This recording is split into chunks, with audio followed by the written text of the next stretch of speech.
పొనగంటాకు పప్పు చేసుకుంటున్నామండి. ఆకుని శుభ్రంగా కడిగి ఇట్లా పక్కన పెట్టుకున్నాను. ఇదిగోండి కందిపప్పు కూడా కడిగాను. ఇందులో ఇది వేసేద్దాం. ఇది ఇలా దీంట్లో పెట్టేసుకుందామండి. శుభ్రం క్లీన్గా 4 సార్లు కడుక్కోవాలి.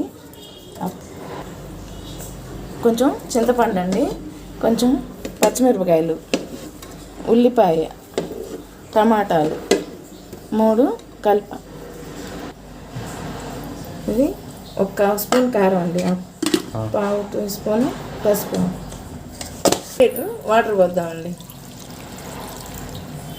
మూత పెట్టేస్తాం. 5 విజిల్లు వచ్చినాక పప్పు ఉడికిందండి. తాలింపు పెట్టుకుందాం. ఎనుకొని పొనగంటాకు కంటికి చాలా మంచిదండి. మీరు కూడా దీంట్లో ట్రై చేయండి. చిన్నులపాయ వేస్తున్నాం.